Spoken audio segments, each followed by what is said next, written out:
అందరికీ నమస్తే అండి. Good morning. ఈనాడు, ఆంధ్రజ్యోతి, సాక్షి, ఆంధ్రప్రభ 4 వార్తాపత్రికల్లో వచ్చిన వార్తలు, వాటిలో వాస్తవాలు, ఉద్దేశాలు అన్నీ కూడా మనం ఈ వీడియోలో ఉన్నది ఉన్నట్టు చెప్పుకుందాం. ఖచ్చితంగా లైక్ చేయండి. నేను చేసే మీ అందరికీ కూడా నా రిక్వెస్ట్ అదే. మీరు నాకు ఇచ్చే గిఫ్ట్ అదే, లైక్ చేయడం. ఇమీడియట్గా లైక్ చేయండి. తర్వాత కొత్త వాళ్ళు ఎవరైనా ఉంటే ఇంకో 4-5 వీడియోస్ చూడండి, శాంపిల్ చూడండి, చూసి సబ్స్క్రైబ్ కూడా చేసుకోండి. సరే, తర్వాత కన్నతల్లి శీలాన్ని శంకించేవారు మనుషులేనా? అలాంటి వారికి మనము లెక్క. అడవి జంతువుల్లా రాష్ట్రాన్ని దోచుకు తిన్నారు. ప్రజల ఆదాయం పెరగలేదు, అప్పులు పెంచారు. ఒక్కో ఇటుక పేర్చుతో రాష్ట్రాన్ని పునర్నిర్మిస్తున్నాం. సూపర్ 6తో పాటు మరిన్ని పథకాలు అమలు చేస్తాం. శాసనసభలో ముఖ్యమంత్రి చంద్రబాబు. అంటే ఇప్పుడు శాసనసభ గురించి మాట్లాడాలి అంటే నేను ఉన్నదన్నట్టు మాట్లాడేస్తా, ఎవరేమో అనుకోవద్దు. అంతా కూడా ఆత్మస్తుతి పరనిందగానే ఉంది. 2019, 2024 రెండు ఎన్నికల్లో కూడా ఆంధ్రప్రదేశ్ రాష్ట్ర ప్రజలు ఇచ్చిన తీర్పు అంత కరెక్ట్గా లేదు. దానివలన ఏకపక్షమైన చర్చే జరుగుతోంది శాసనసభలో. దీనిలో ఏకపక్షమైన చర్చ ఎప్పుడైతే ఉంటుందో, ఒకే పక్షం ఎప్పుడైతే లోపల ఉంటుందో అప్పుడు ఖచ్చితంగా ఆత్మస్తుతి పరనింద ఎక్కువ ఉంటుంది. సో ఇప్పుడు ఈ శాసనసభ సమావేశాల్లో అదే ఎక్కువ కనిపిస్తుంది. అందుకే ప్రజాస్వామ్యంలో బలమైన ప్రతిపక్షం ఉండాలి అంటారు. ఎందుకంటే ప్రజా సమస్యలను ఎక్కువగా లేవనెత్తేది ప్రతిపక్షాలే. ఇప్పుడు శాసనమండలిలో చూడండి, మనం ఇప్పుడు లైవ్ ఎగ్జాంపుల్, శాసనసభ ఎలా జరుగుతుంది, శాసన మండలి ఎలా జరుగుతుంది. శాసన మండలిలో ఒక్కొక్క ప్రశ్నకు సమాధానాలు వస్తున్నాయి. ఇప్పుడు నిన్న మెడికల్ కాలేజీల మీద మంత్రి సత్యకుమార్ గారు క్లారిటీ ఇచ్చారు. అలాగే స్త్రీనిధికి ఇచ్చిన బడ్జెట్ మీద మంత్రి గారు క్లారిటీ ఇచ్చారు. అలాగే మెగా డిఎస్సి విషయంలో చాలా అంశాల్లో శాసన మండలిలో ప్రతిపక్ష సభ్యుల బలం ఎక్కువగా ఉంది కాబట్టి వాళ్ళు ఎక్కువ ప్రశ్నలు అడుగుతూ ప్రభుత్వాన్ని ఇరుకుని పెట్టే ప్రయత్నం చేస్తున్నారు. కాబట్టి ప్రభుత్వం కూడా దానికి సంబంధించిన క్లారిటీ, అంటే ఒక అర్థవంతమైన చర్చ ఉంటుందండి. ఒక క్లారిఫికేషన్తో చర్చ ముగుస్తుంది. ఇక్కడ ఏకపక్షంగా ఉండటం వలన, ఒకే పక్షం వాళ్ళు శాసనసభలో ఉండటం వలన క్రాస్ క్వశ్చన్ ఉండదు. ప్రశ్నోత్తరాల్లో ప్రశ్నలు అడుగుతారు. ఏమంటే మా నియోజకవర్గానికి ఈఎస్ఐ ఆసుపత్రి ఇప్పుడు వస్తుంది అని ఒక ఎమ్మెల్యే క్వశ్చన్ అడిగితే మంత్రి గారు ఈఎస్ఐ రూల్స్ ప్రకారం 20,000 మంది జనాభా ఉంటే ఈఎస్ఐ ఆసుపత్రి ఏర్పాటు చేయాలి. సో మీకు అక్కడ 20 జనాభా కాదు, కార్మికులు, దానికి సంబంధించి రిజిస్టర్ అయిన కార్మికులు 20,000 మంది ఉంటేనే ఆసుపత్రి ఏర్పాటు చేయాలి. కానీ మీ ప్రాంతంలో 12,500 మందే ఉన్నారు కాబట్టి కుదరదు.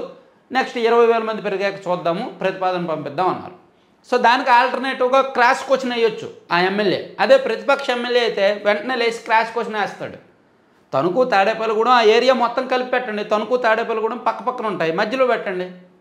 లేదా రెండు కలిపి ఒక యూనిట్గా తీసుకోండి. అక్కడ ప్రజలకు కావాలి, రూల్స్ ఇంపార్టెంట్ కాదు, అక్కడ ప్రజలకి కార్మికులకి ఏది ముఖ్యమో అది చేయాలి. సో అలా ఉంటుందన్నమాట. అదే అధికార పక్ష సభ్యుడు అనుకోండి, మనం క్వశ్చన్ అడిగాం, మంత్రి ఆన్సర్ చెప్పాడు, చాలు, ఇంకా అంతటితో మళ్ళీ పెరగకూడదు అనేటట్టు కాంప్రమైజ్ అవుతారు చాలా విషయాల్లో.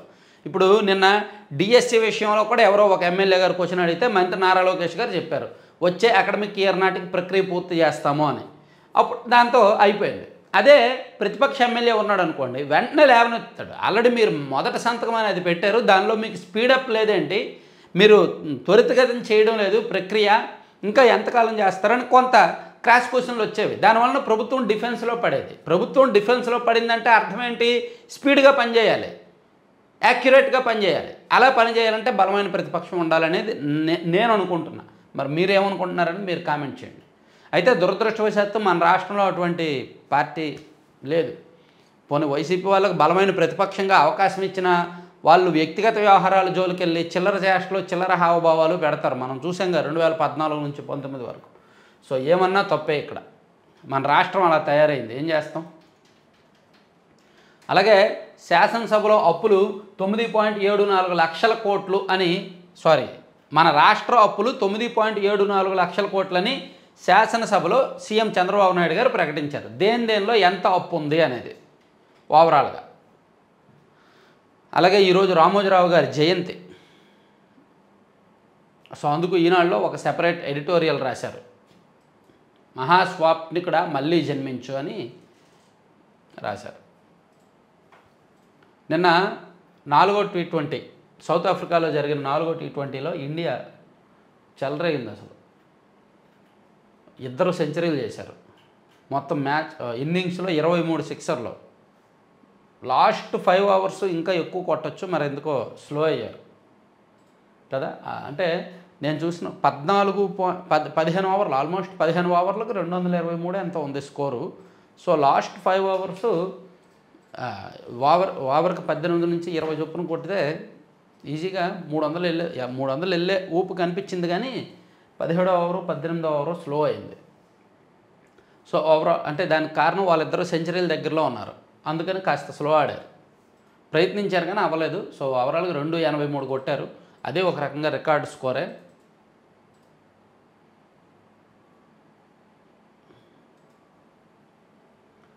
తర్వాత ఆకాశ తీరాన సాగర తీరాన ఆకాశ మార్గాన విశాఖలో పర్యాటక రంగాన్ని కూటమి ప్రభుత్వం పరుగులు పెట్టేస్తోంది. వామ్మో, విశాఖ అంటే వెంటనే గుర్తుకొచ్చేది కైలాసగిరి కేంద్రంగా ప్రకృతి అందాలను వినూత్నంగా తిలకించేందుకు ప్రత్యేక ఏర్పాట్లు చేస్తోంది.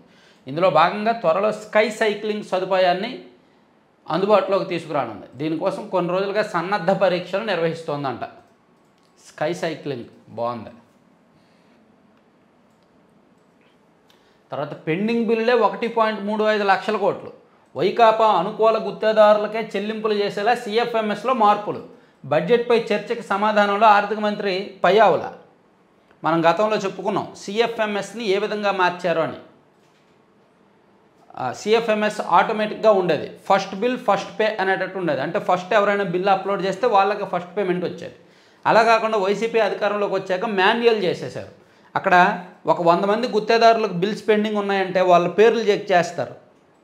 ఈడు మనోడు, ఈడు మన పార్టీ వాడు, ఈయన్ని టాప్లోకి తీసుకెళ్ళి ఈడికి బిల్ ఇచ్చేయి, ఈడు మనోడు కాదు టీడీపీ వాడు, ఈయన వెనక్కి పెట్టేయి. అలా మాన్యువల్గా చేశారు. అలా చేయడం వల్ల చాలామంది గుత్తేదారులు నష్టపోయారు.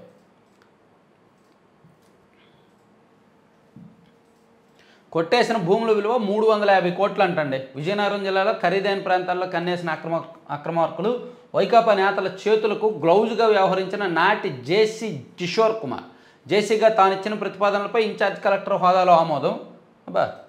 జేసీగా తానే ప్రపోజల్ ఇవ్వడం, ఇన్ఛార్జ్ కలెక్టర్గా తానే ఆమోదించడం, మొత్తం మీద అనుకున్న వాళ్ళకు 350 కోట్ల భూములు కట్టబెట్టడం. ఇటువంటి ఐఏఎస్లు, ఇటువంటి ఐపీఎస్లు తయారయ్యారు మన రాష్ట్రంలో. రాజకీయ నాయకులు అనుకుంటే రాజకీయ నాయకుల కంటే దుర్మార్గంగా ఉన్నారు వీళ్ళు. పోలీస్ కస్టడీకి బోరుగడ్డ అనిల్ కుమార్. సో బోరుగడ్డ అనిల్ ఏ పోలీస్ స్టేషన్కి వెళ్ళినా, ఎక్కడికి వెళ్ళినా అక్కడ పోలీసులు కొంచెం జాగ్రత్తగా ఉండండి. ఇప్పటికే ఆయన 12 మందిని బలి తీసుకున్నాడు. ఆయన వలన 12 మంది బలి అయ్యారు, సస్పెండ్ అయ్యారు. మిగిలిన వాళ్ళు కాస్త జాగ్రత్తగా ఉండండి. ఎస్సీ వర్గీకరణపై ఏకసభ్య కమిషన్. విశ్రాంత IAS అధికారి రాజీవ్ రంజన్ మిశ్రా నేతృత్వం.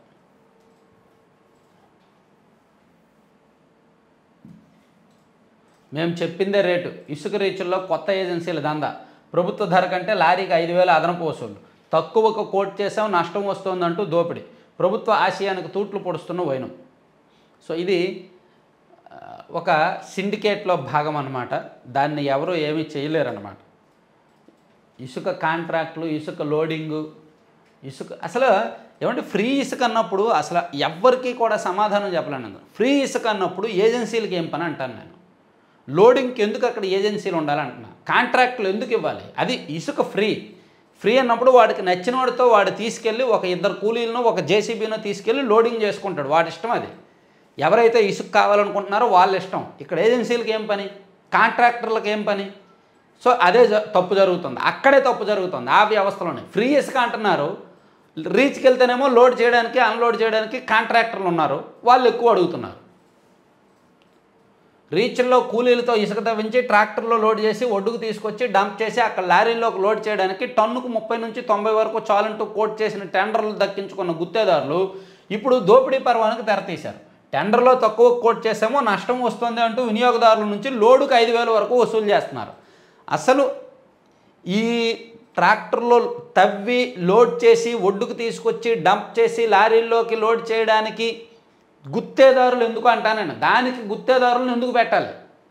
రీచ్ల్లో గుత్తేదారులు ఉంటే ఖచ్చితంగా వాళ్ళు ఎక్స్ట్రా వసూలు చేస్తారు. అలా కాకుండా నాకు ఇసుక కావాలంటే, నాకు ట్రాక్టర్ ఇసుక కావాలంటే నేనే నాకు తెలిసిన వాళ్ళు ఎక్కడో దగ్గర మాట్లాడుకుంటా, ఒరే అక్కడ ఇసుక ఉంది మనం వెళ్ళి తీసుకొద్దాం, మీరే తవ్వండి, మీరే లోడ్ చేయండి, ఎంత తీసుకుంటారో చెప్పండి అని ఇక్కడ మాట్లాడుకుంటే నాకు ఆ కాంట్రాక్టర్ ఎక్కువ దోచేసుకుంటున్నాడనే ఫీలింగ్ కలగదు. ఎందుకంటే నేను ఇక్కడ మాట్లాడుకుంటా కదా, నా ఇష్టం.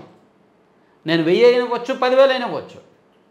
కానీ కాంట్రాక్టర్లను అక్కడ పెట్టడం వలన ఆ చెడ్డ పేరు ప్రభుత్వానికి వస్తుంది. ఆ కాంట్రాక్టర్లు చేసే చెడ్డ పేరు ప్రభుత్వం. నేనేమనుకుంటా, నేను వెళ్తాను ఫ్రీగా వస్తుందని, వాడేమో 5,000 అడుగుతాడు, ప్రభుత్వం ఇలా దోచుకుంటుందా ఫ్రీ ఇసుక అని పేరు పెట్టాను, నాకు మైండ్లో ఫీలింగ్ కలుగుతుంది కదా. అంటే సాధారణంగా మనిషి ఆలోచన చెప్తున్నా. అదే నాకు నేనే 5,000 కాదు 10,000 ఇచ్చినా పర్లేదు, అది నా డెసిషన్. సో అలా అసలు రీచుల్లో గుత్తేదారుల సిస్టమ్ అనేదే తప్పు. ఉచిత ఇసుక అన్నప్పుడు గుత్తేదారులకు అక్కడ చోటు కల్పించకూడదు. అదే ఇప్పుడు చెత్తగా తయారైంది ఇసుకలో. ఆ గుత్తేదారుల కోసమే ఏంటది ఇసుక కాంట్రాక్ట్లు ఇవ్వడానికి టీడీపీ కార్యకర్తలు పోటీ పడ్డారు. ఎమ్మెల్యేలకు కూడా చెడ్డ పేరు దానివలన. రాష్ట్రంలో వచ్చే ఏడాది నుంచి 2 రకాల ప్రాథమిక పాఠశాలలు, ఆదర్శ ప్రాథమిక బడుల్లో తరగతికి ఒక ఉపాధ్యాయుడు, బేసిక్ కేటగిరీలో 20 మంది వరకు ఒకటి ఇచ్చారు. ఓకే, ఆర్టీజీఎస్తో కలిసి పనిచేయాలనుకుంటున్నాం, మద్రాసు ఐఐటి ప్రతినిధుల వెల్లడి. విద్యార్థులకు నైతిక విలువలు నేర్పడం గొప్ప బాధ్యత, ప్రభుత్వ సలహాదారు చాగంటి కోటేశ్వరరావు.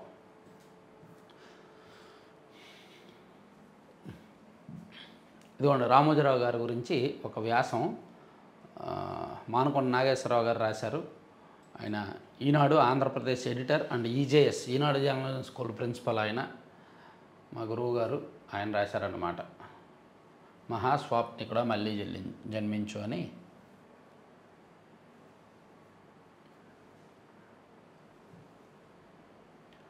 సభా సమయం రూమ్ 1.35 లక్షల కోట్లు పెండింగ్ బిల్లులు ఉన్నాయి.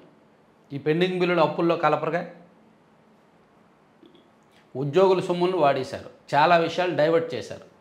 కాబట్టి ఇవన్నీ తీర్చరు. సో శాసనసభకు సంబంధించినవన్నీ ఇక్కడ ఇచ్చారు. ఉపాధ్యాయులపై గత ప్రభుత్వం పెట్టిన కేసులు ఎత్తేస్తాం, పాఠశాలల పర్యవేక్షణ నిర్వహణకు ఎస్టేట్ మేనేజర్లు, సీఎం పరిశీలనలో డిఎస్సీ అభ్యర్థుల వయసు సడలింపు దస్త్రం, విద్యాశాఖ మంత్రి నారా లోకేష్.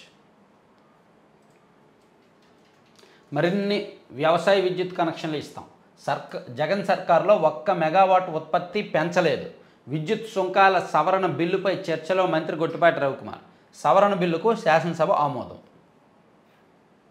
సభకు రాని వైకాపా ఎమ్మెల్యేలపై చర్యలు తీసుకోవాలి, శాసనసభలో ఎమ్మెల్యే సోమిరెడ్డి చంద్రమోహన్ రెడ్డి. వాళ్ళు వరుసగా 60 రోజుల పాటు రాకపోతే వాళ్ళకి నోటీసులు ఇచ్చి వాళ్ళ మీద అనర్హత వేటు వేయొచ్చు అని రాజ్యాంగంలో 101 అధికారం చెప్తోందంట. సో ఏమైనా చేస్తారేమో, 60 రోజుల తర్వాత వాళ్ళకి నోటీసులు ఇస్తారేమో చూడాలి. గత ప్రభుత్వంలో మద్యంపై ఏడాదికి 10,000 కోట్లు దోపిడీ జరిగింది. అంటే 5 ఏళ్లలో 50,000 కోట్లు దోచుకున్నారనమాట మద్యంలో. అది విష్ణుకుమార్ రాజు గారు చెప్పిన లెక్క. అలాగే నిన్న శాసనసభ ప్రశ్నోత్తరాల సమయంలో మంత్రి వాసంశెట్టి సుభాష్ గారు కాస్త లేటుగా వచ్చారు. దాంతో అయ్యన్న పాత్రుడు గారు ఒక ఇండైరెక్ట్గా అది సూచన అనుకోవచ్చు, మందలింపు అనుకోవచ్చు, హెచ్చరికైనా అనుకోవచ్చు, మంత్రులే లేటుగా వస్తే ఎలా, ప్రశ్నోత్తరాల సమయం ఇన్ టైంకి రావాలి కదా అని ఇండైరెక్ట్గా సూచించారు.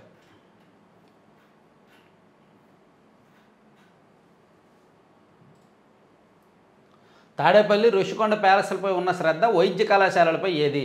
మీ సొంత భవనాలను రికార్డు స్థాయి వేగంతో పూర్తి చేస్తారు, కళాశాలల భవనాలకు మాత్రం 5 ఏళ్ల వ్యవధి చాలలేదనడం అర్ధరహితం.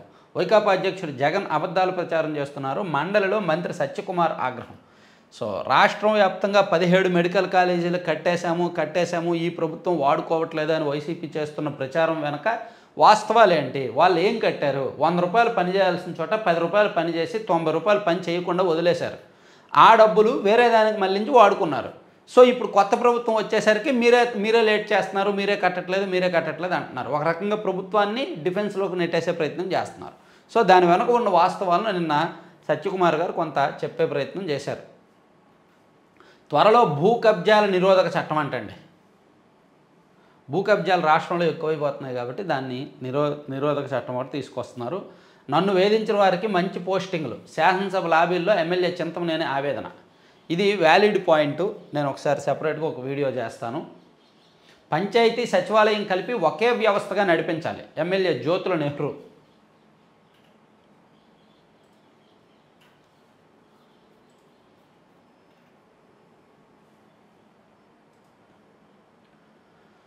వర్రా రవీందర్ రెడ్డి వెనుకున్న కుట్రదారులు ఎవరు? కస్టడీ కోసం కోర్టులో పోలీసులు పిటిషన్.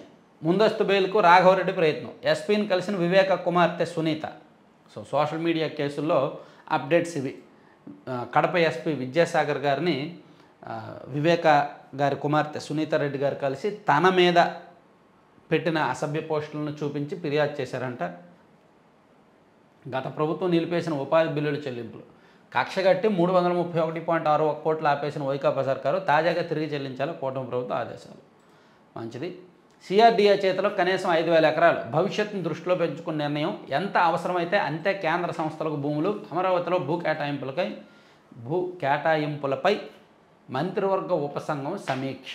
సో అమరావతి రాజధాని పరిధిలో భూ కేటాయింపులు ఎవరెవరికి ఎంతెంత ఇవ్వాలి అనే దాని మీద ఒక మంత్రివర్గ ఉపసంఘం ఏర్పాటయ్యి ఏదైనా అవసరాల నిమిత్తం ఒక 5,000 ఎకరాలు సిఆర్డీఏ చేతిలో ఉంటుంది, మిగిలింది మాత్రమే ఇస్తాము అని చెప్పుకొచ్చారు. మహారాష్ట్ర ఎన్నికల్లో ప్రచారం కోసం పవన్ కళ్యాణ్ గారు చంద్రబాబు నాయుడు గారు మహారాష్ట్ర వెళ్ళబోతున్నారు. అక్కడ తెలుగు ఓటర్లు ఎక్కువగా ఉన్న కొన్ని ప్రాంతాల్లో వాళ్ళు ప్రచారం చేస్తారనమాట. సో మహారాష్ట్ర ఎన్నికలు వీళ్ళు వెళ్ళి పరువు పోగొట్టుకోవడం తప్ప అక్కడ ఛాన్స్ లేదు ఎన్డీఏకి అంటున్నారు. మరి పబ్లిక్ టాక్ అయితే అలా ఉంది, చూడాలి.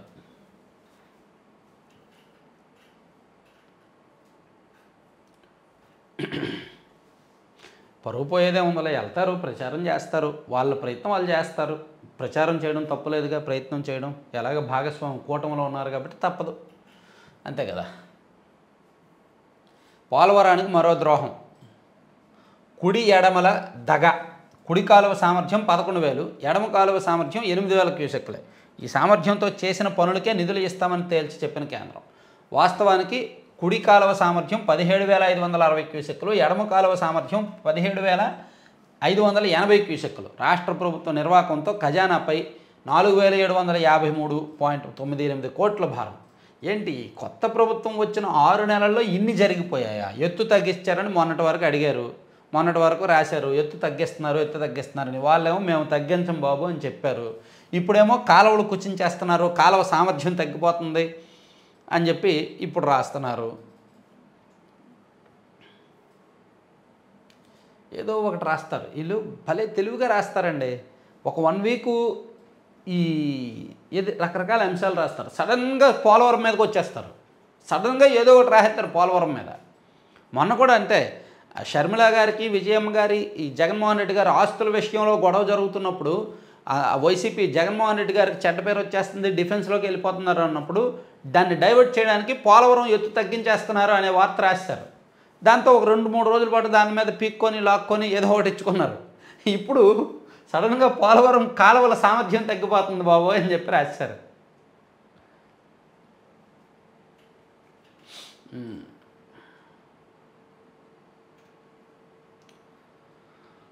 దేశంలో అత్యధిక సర్క్యులేషన్ పత్రికల్లో 8వ స్థానంలో సాక్షి. అంటే అంతమంది దరిద్రులు ఉన్నారన్నమాట దేశంలో. సాక్షి రోజువారీ సర్క్యులేషన్ 12,47,492. సరే చదివిన వాళ్ళందరినీ అలా అనలేములే, కానీ రియాలిటీ షోలో భాగంలో ఉన్న వాళ్ళు అంతమంది ఉన్నారన్నమాట. అబద్ధాలని కూడా నిజం అని నమ్ముతున్న వాళ్ళు అంతమంది ఉన్నారన్నమాట. వాళ్లకు వాళ్ళు ద్రోహం చేసుకుంటున్న వాళ్ళు ఇంతమంది ఉన్నారన్నమాట. మాకు నిజాలు అవసరం లేదు, మాకు ఇదే కావాలనుకున్న వాళ్ళు అంతమంది ఉన్నారన్నమాట. ఆంధ్రప్రదేశ్లో 8,66,000. సరే సరదాగా ఎంత సర్క్యులేషన్ తగ్గిందో కూడా రాయండి. వైసీపీ అధికారంలో ఉన్నప్పుడు ఏ విధంగా సర్క్యులేషన్ పెంచుకున్నారో కూడా రాయండి. ఆ సర్క్యులేషన్ పెంచుకోవడానికి సీక్రెట్లు కూడా రాయండి. పెంచుకున్నారు కదా సర్క్యులేషన్ అధికారంలో ఉన్నప్పుడు 5 సంవత్సరాల్లో అడ్డగోలుగా పెంచుకున్నారు కదా, ఆ సీక్రెట్లు రాయండి, మిగిలిన వాళ్ళకి తెలుస్తాయి. కక్ష్య లక్ష్యం చట్టానికి తోట్లు. వ్యవస్థీకృత నేరాలు ఉగ్రవాదుల కోసం ఉద్దేశించిన బిఎన్ఎస్ఎస్ సెక్షన్లను సోషల్ మీడియా యాక్టివిస్టులు ప్రజాస్వామికవాదులపై ప్రయోగిస్తున్న కూటమి సర్కారు. జూలై 1కి ముందు ఉదంతాల అభియోగాలపై చట్టవిరుద్ధంగా బిఎన్ఎస్ఎస్ సెక్షన్ల కింద కేసులు నమోదు. అది చెల్లదని ఓ కేసులో తీర్పునిచ్చిన రాజస్థాన్ హైకోర్టు. ఇక్కడ హైకోర్టు మాత్రం చల్ భే అన్నది కదా. మన హైకోర్టు ఏమన్నది, మీరు చేస్తున్న తప్పులు, మీరు సోషల్ మీడియాలో పిచ్చి పిచ్చి పోస్టింగులు పెడుతున్నారు, మా దగ్గరికి ఎందుకు వస్తారు, అలాంటివి అరెస్ట్ చేయొద్దని మేమేమి చెప్పలేము, మీరు అనుభవించాల్సిందే మీరు చేసిన పాపాన్ని. కానీ మన హైకోర్టు చెప్పిందిగా. మళ్ళీ రాజస్థాన్ హైకోర్టు అలా చెప్తే ఏంటి, ఇలా చెప్తే ఏంటి? వైఎస్ఆర్సీపీ నేత కిడ్నాప్ కలకలం. సీఎం చంద్రబాబు రాత్రి నుంచి వస్తున్న చిత్తూరు జిల్లా కుప్పం నియోజకవర్గంలోని రామకుప్పం మండలంలో గురువారం అర్ధరాత్రి వైఎస్ఆర్సీపీ నేత గోవిందప్ప కుటుంబాన్ని కిడ్నాప్ చేశారంటండి. హామీలపై మళ్ళీ మోసం, ఆలోచనలతో సంపద సృష్టిస్తా, అలా వచ్చిన ఆదాయంతో సంక్షేమ పథకాలు అమలు చేస్తాం. శాసనసభలో బడ్జెట్పై సీఎం చంద్రబాబు ప్రసంగం. అప్పులపై బాబు మళ్ళీ అవే అబద్ధాలు, సూపర్ సిక్స్ను తొంగలో తొక్కి అద్భుతాలు చేస్తున్నానంటారా, 5 నెలలకు కానీ బడ్జెట్ ప్రవేశపెట్టాలని మీరు సంపద సృష్టి గురించి మాట్లాడతారా? వైఎస్ఆర్సీపీ నేతలను వ్యక్తిత్వ హననం చేస్తూ పోస్టింగులు పెట్టిన ఒక్కరిపైనైనా కేసులు పెట్టారా? బాబు తన సతీమణి విషయంలోనూ ఓ అబద్ధాన్ని సృష్టించి నానా యాగి చేశారు మాజీ మంత్రి కన్నబాబు. పేద విద్యార్థుల భవిష్యత్తు కాలు రాస్తున్న ప్రభుత్వం. మంత్రి సత్యకుమార్ తీరుపై శాసనమండలిలో వైఎస్ఆర్సీపీ తీవ్ర ఆగ్రహం. గత సీఎంపై తీవ్ర విమర్శలు చేస్తూ మంత్రి ప్రసంగం. మంత్రి రెచ్చగొట్టేలా మాట్లాడుతున్నారని బొత్స మండిపాటు. మంత్రి వైఖరికి నిరసనగా వాకౌట్ చేసిన వైసీపీ సభ్యులు. పాపం వీళ్ళు మార్నింగ్ వాకింగ్ చేయట్లేదేమో, శాసనమండలిలో రోజు వాకౌట్ చేస్తున్నారు. మొన్న కూడా వాకౌట్ చేశారు, నిన్న కూడా వాకౌట్ చేశారు. ఏదో ఒక కాజ్ చూసుకొని. గతంలో కూడా అంతే. తెలుగుదేశం పార్టీ వాళ్ళు గతంలో వైసీపీ అధికారంలో ఉన్నప్పుడు టీడీపీ వాళ్ళు ఏదో ఒకటి ఇష్యూ చేయడం, వాకౌట్ లేదా బాయ్కాట్ చేసి వెళ్ళిపోవడం. అంటే అఫ్కోర్స్ అక్కడ కొంత చర్చ అయినా జరుగుద్ది. వాళ్ళు లోపల ఉండడం వలన ఎక్కడో దగ్గర ఒక అంశాన్ని ముగించి నెక్స్ట్ అంశానికి వెళ్ళాలి. అది రాష్ట్రానికి ఉపయోగం.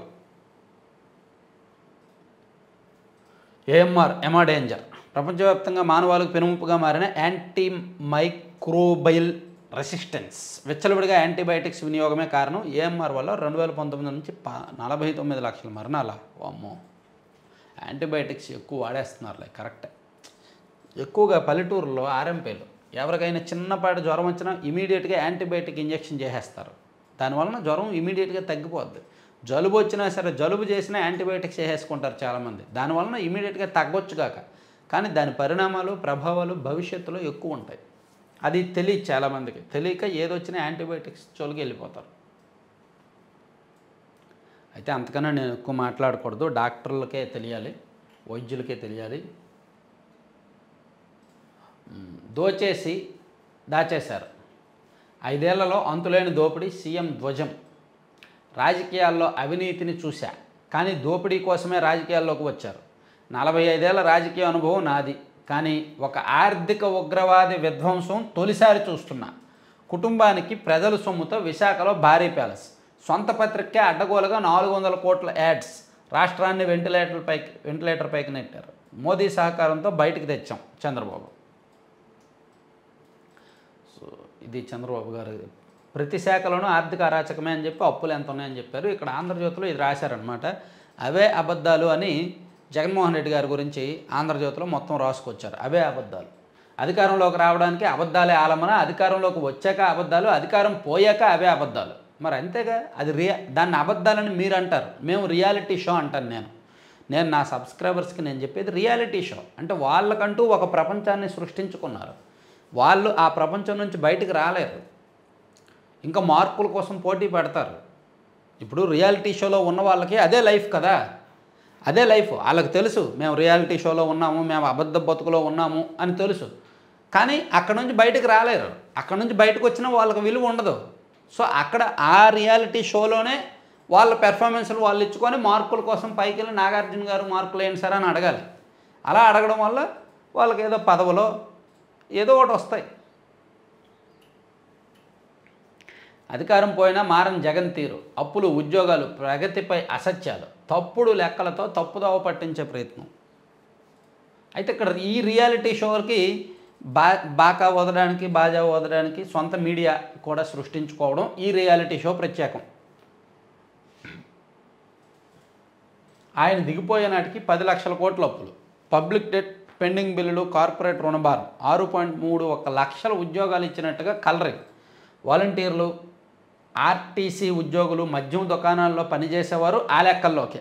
డిస్కంలను ముంచేసి మేలు ముసుగు. సో జగన్మోహన్ రెడ్డి గారి పత్రికలో జగన్మోహన్ రెడ్డి గారు చెప్తున్న అబద్ధాలు ఏంటి అనేది ఆంధ్రజ్యోతిలో కౌంటర్ ఇచ్చారు. పరిపూర్ణంగా పోలవరం 45.72 టీఎంసీల ఎత్తు, 194.6 టీఎంసీల నిల్వ. నిధుల కోసం కేంద్రంపై ఒత్తిడి, స్టాప్ వర్క్ ఆర్డర్ను పూర్తిగా ఎత్తేయాలని పట్టుబడతాం.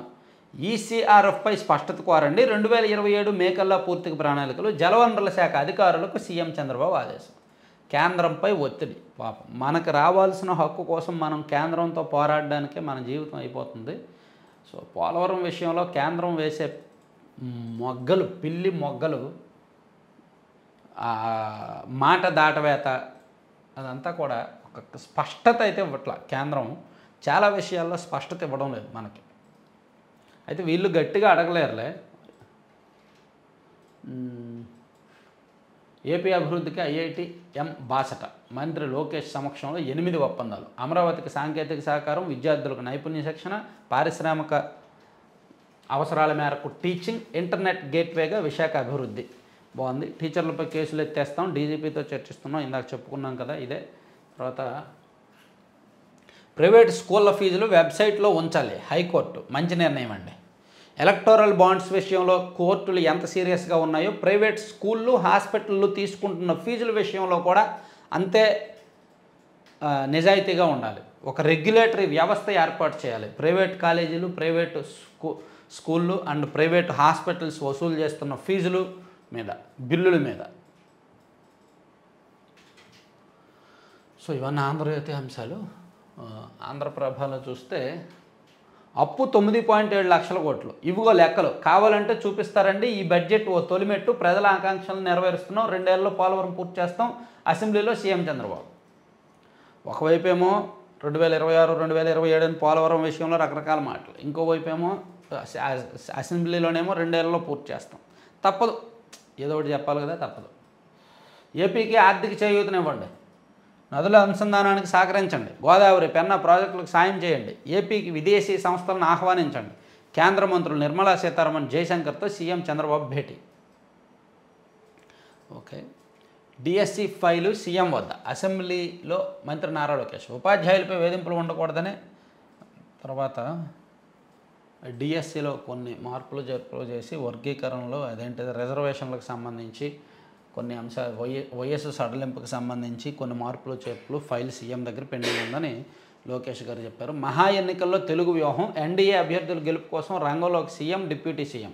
మహారాష్ట్రలో 2 రోజుల పాటు ప్రచారం, తెలుగువారు అత్యధికంగా ఉండే ప్రాంతాల్లో సుడిగారి పర్యటన. మహా ఎన్నికల్లో గెలిపే లక్ష్యంగా పావులు కదుపుతున్న మోడీ, ఢిల్లీ నుంచి నేరుగా మహారాష్ట్రకి చంద్రబాబు, మంగళగిరి నుంచి నేడు మహారాష్ట్రకు పవన్ కళ్యాణ్. 9.7 కోట్ల ఓటర్లో 1 కోటి మందికి పైగా తెలుగువారు. అందుకే ఏపీ నుంచి CM Chandrababu, deputy CM Pavan కళ్యాణ్కు కీలక బాధ్యతలు. 2 రోజులు 5 సభలు, 2 రోడ్ షోలు అంట. అమరావతిలో 130 సంస్థలకు భూములు. ఓకే. మద్యం స్కామ్పై సిఐడి విచారణ, ఇప్పటికే పూర్తయిన విజిలెన్స్ దర్యాప్తు. వైసీపీ ప్రభుత్వ హయాంలో 18,000 కోట్ల దోపిడీ. ప్రభుత్వం వచ్చి 6 నెలలు అయింది. మద్యం స్కామ్ అన్నారు, గనుల స్కామ్ అన్నారు, ఫైల్స్ తగలెట్టారన్నారు, భూములు కబ్జా చేశారన్నారు. రాష్ట్ర ప్రజలు నమ్మారు. ఇప్పటికీ చెప్తున్నారు, కబుర్లు చెప్తున్నారు, నమ్ముతారు, ప్రజలు నమ్ముతారు. ఇంకా అంతకుమించి ఏం చేస్తారు? ఆ స్కాములు బయటికి తీసుకొచ్చేస్తారనో, వాళ్ళని ఏదో చేసేస్తారనో నమ్ముతారు. మరి ప్రజలు నమ్ముతారు. ఉత్తరాంధ్రకు జూలై నుంచి పోలవరం నీళ్ళు ఇస్తాం. ఎడమ కాలువ ద్వారా 63.20 టీఎంసీలు. గోదావరి వరద నీటిని తరలిస్తాం. 8 లక్షల ఎకరాలకు సాగునీరు, 30 లక్షల మందికి తాగునీరు ఇస్తాం. పురుషోత్తంపట్నం ప్రాజెక్ట్ ద్వారా పోలవరం ఎడమ కాలువ ద్వారా నీళ్ళు ఇస్తారేమో. ఓకే.